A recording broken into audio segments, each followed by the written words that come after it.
À Bourmont, nous sommes ici et pas ailleurs pour vous parler de ce village, de son histoire, de ses figures célèbres, mais aussi pour vous montrer ce qu'il a de plus beau, ces vieilles pierres.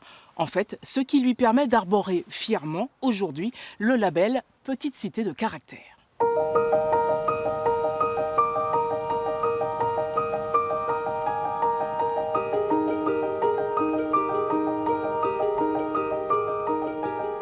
Bourmont, c'est la Haute-Marne, au pied des Vosges.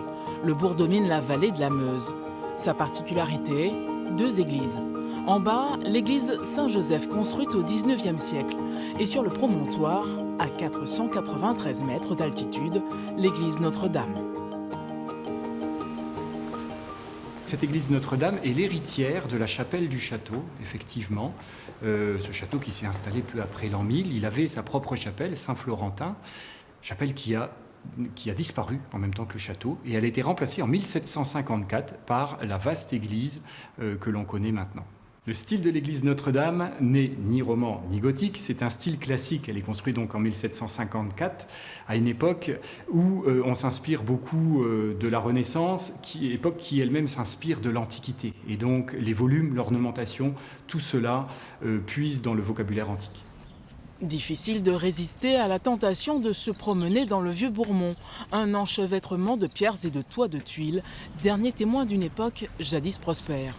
Bourmont fut d'abord, au Moyen-Âge, le chef-lieu d'une circonscription administrative.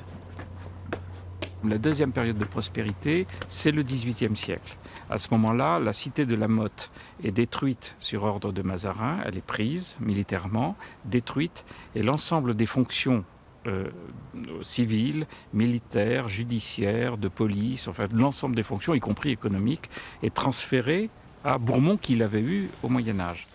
Et pourtant, c'est en toute discrétion qu'elle a vu naître de grands noms de la littérature et de l'édition. On a ici Edmond Haraucourt, devant la maison duquel nous sommes. Edmond Haraucourt n'a pas laissé une trace extraordinaire, on ne le connaît plus, mais quand je vous citerai ces vers de son fameux Rondelle de l'adieu, partir c'est mourir un peu, c'est mourir à ceux qu'on aime, ça vous évoquera immédiatement quelque chose, c'est un poème très connu. Il y a eu également la maison natale d'Albin Michel, l'éditeur. Non loin d'ici, dans le village d'à côté, c'est le village de Flammarion, l'éditeur également parisien. Et puis nous avons bien sûr les Goncourt à proximité immédiate et dont le grand-père habitait ici. Cette maison fut celle du ministre de la Marine de Napoléon III. Il a notamment été à l'origine des bagnes de Guyane et de Nouvelle-Calédonie. Alors là, on est devant la maison la plus ancienne du village, peut-être, non ?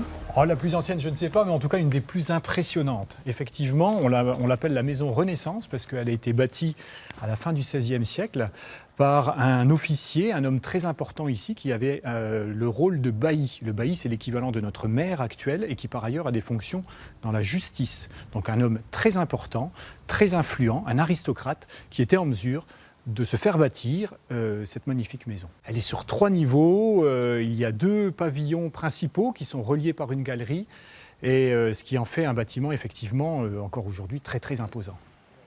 En 2012, le label Petite Cité de Caractère est accordé à Bourmont, reconduit en 2017. Ici à Bourmont, on a évidemment un potentiel architectural important, mais aussi on a un potentiel paysager également, avec le Parc des Roches notamment et tous les autres jardins en cascade.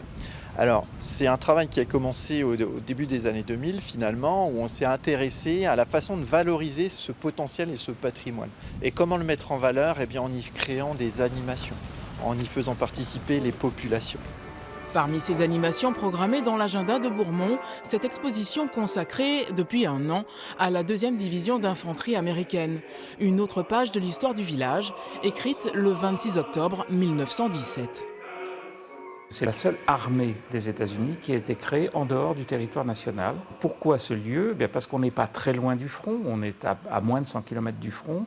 On est sur des lignes de chemin de fer qui à l'époque étaient extrêmement utilisées. Et nous sommes d'autre part pas si loin que ça de Paris. Donc le général Pershing a trouvé que c'était le meilleur endroit pour créer des unités, celles-là, et pour les entraîner. Notre balade s'achève dans le parc des Roches, une ancienne carrière convertie en jardin romantique. Ce décor, construit de toutes pièces au 19e siècle, nourrit bien des fantasmes. Voir Bourmont à la télévision, c'est une chose, mais venir la voir de ses propres yeux, c'en est une autre. Moi, je vous invite à venir y faire un tour. À très bientôt, ailleurs, en Champagne-Ardenne.